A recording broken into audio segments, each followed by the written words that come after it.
नमस्कार, आप देख रहे हैं एट इवेंट मीडिया।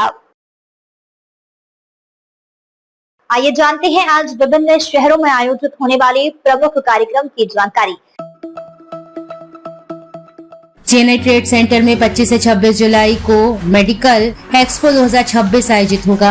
यह चिकित्सा उपकरण, हेल्थ केयर सेवाओं और हॉस्पिटल टेक्नोलॉजी पर आधारित प्रमुख प्रदर्शनी है, जिसमें देश विदेश की कंपनियां नवीनतम मेडिकल उपकरण और स्वास्थ्य समाधान प्रदर्शित करेंगी। अहमदाबाद में ब्राइडल एशिया 2026 की शुरुआत 25 जुलाई से हो रही है।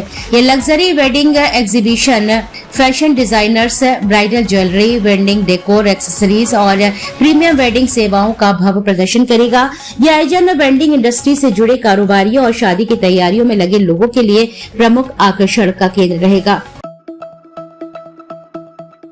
India expo centre greater Noida में 25 जुलाई को नेचुरल गैस व्हीकल एक्सपो 2026 आयोजित होगा। इस प्रदर्शनी में सीएनजी, एलएनजी, इलेक्ट्रिक वाहन, ईवी और क्लीन मोबिलिटी से जुड़ी नवीनतम तकनीकें प्रदर्शित की जाएंगी।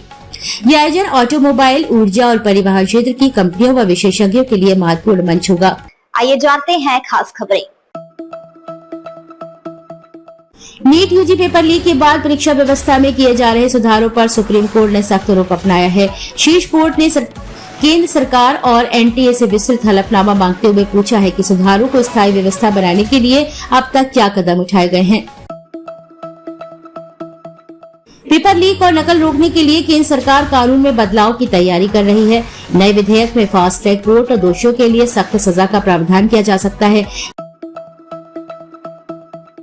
सामाजिक कार्यकर्ता सोनम वांगचुक ने अपना अवसर समाप्त कर दिया है। शिक्षा मंत्री के इस्तीफे की शर्त छोड़ने पर उन्होंने कहा है कि आंदोलन जारी रखने के लिए उनका जीवित रहना जरूरी था। उनके लिए सबसे महत्वपूर्ण बात छात्रों को पुलिस एफआईआर से बचाना, पीड़ित परिवारों को मुआवजा दिलाना और संसद में चर्चा का आश्वासन पाना था। वांगचुक का मानना है कि इस्तीफा न देकर सरकार अपना ही नुकसान कर रही है। उत्तर प्रदेश में सरकारी नौकरी की तैयारी कर रहे युवाओं के लिए बड़ी खबर है। उत्तर प्रदेश शिक्षा सेवा चयन आयोग और उत्तर प्रदेश लोक सेवा आयोग ने वर्ष 2026 में करीब 62,000 पदों पर भर्ती प्रक्रिया तेज कर दी है। सामाजिक कार्यकर्ता सोनम वांगचुक ने 26 दिन से जारी अपना अनशन खत्म कर दिया है, जिसके बाद अरविंद केजरीवाल ने पहली प्रतिक्रिया दी है। नीट पेपर लीक को लेकर कांग्रेस जनता पार्टी का आंदोलन जारी है। सोनम वांगचुक ने अपनी भूख हड़ताल खत्म कर दी है। वे पिछले 26 दिनों से नीट पेपर लीक को लेकर भूख हड़ताल पर बैठे थे।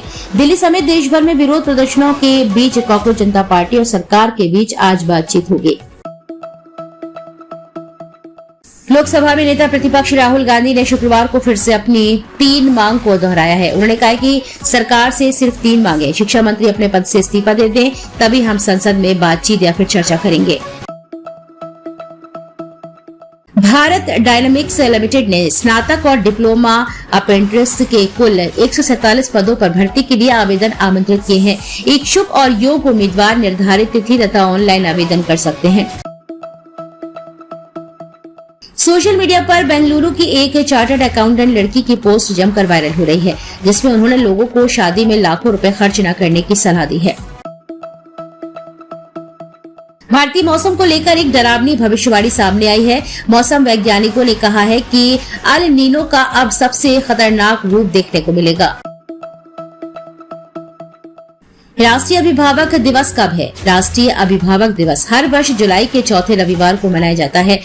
2026 में यह 26 जुलाई को मनाया जाएगा। यह दिन माता पिता और अभिभावकों के प्रेम, त्याग, मार्गदर्शन और बच्चों के जीवन में उनके योगदान के सम्मान के लिए समर्पित है। धर्मेंद्र प्रधान के इस्तीफे पर सोनम वांगचुक ने कहा है कि सरकार कोई स्पष्ट आश्वासन नहीं दे रही है, लेकिन उनके लिए सबसे बड़ी प्राथमिकता छात्रों का भविष्य और उनकी सुरक्षा थी। उन्होंने कहा कि लंबे अनशन से उनकी जान को खतरा था, जबकि आंदोलन को आगे बढ़ाने के लिए उनका जीवित रहना जरूरी है। साथ ही उन्होंने मासूम छात्रों पर एफआईआर न होने की मांग को सबसे अहम बताते हुए देशवासियों का समर्थन मिलने पर सभी का आभार व्यक्त किया है। विश्वविद्यालयों ने शिक्षकों व छात्रों को प्रदर्शनी से दूर रहने की सलाह दी है। व्यक्तिगत सुरक्षा को प्राथमिकता देने और उच्चतम न्यायालय के निर्देशों का पालन न करने पर कानूनी कार्रवाई की चेतावनी दी है। कांग्रेस अध्यक्ष मल्लिकार्जुन खड़गे ने पेपर लीक मामले पर प्रधानमंत्री नरेंद्र मोदी से संसद में बयान देने की मांग की है। उन्होंने शिक्षा मंत्री धर्मेंद्र प्रधान को बर्खास्त करने, छात्रों से माफी मांगने और पुलिस कार्रवाई के लिए जिम्मेदार लोगों पर सख्त कार्रवाई की मांग उठाई है। धार की भोजशाला कमाल मौला मस्जिद परिसर को लेकर जुमे की नमाज के स्थान पर विवाद गहरा गया। प्रशासन और मुस्लिम समाज के बीच बैठक के बाद भी सहमति नहीं बन सकी। सुप्रीम कोर्ट में सुनवाई से पहले शहर में 350 पुलिसकर्मी और अतिरिक्त पुलिस बल तैनात किया गया है।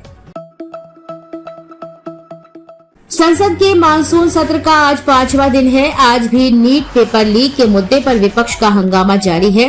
विपक्ष के हंगामे के चलते लोकसभा की कार्यवाही को 12 बजे तक स्थगित कर दिया गया। अब बात करते हैं मौसम की। दिल्ली में आज हल्की से मध्यम बारिश और गरज चमक का सिलसिला जारी है, जिससे लोगों को उमस भरी गर्मी से राहत मिली है।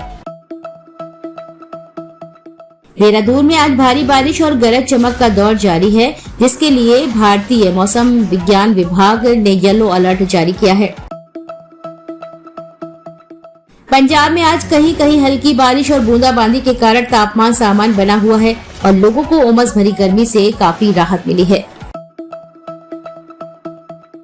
उत्तर प्रदेश में वर्तमान में मानसूनी गतिविधियां थोड़ी थमी हुई हैं, जिससे अधिकांश जिलों में उमस भरी गर्मी और बादलों की आवाजाही का माहौल बना हुआ है।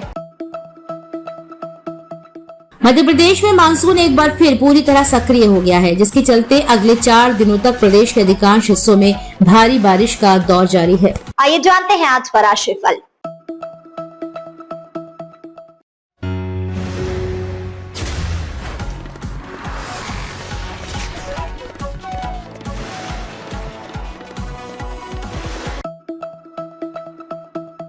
अपनी खबर, कार्यक्रम या विज्ञापन प्रकाशित कराने के लिए नीचे दिए गए कॉन्टैक्ट नंबर व ईमेल पर आज ही संपर्क करें।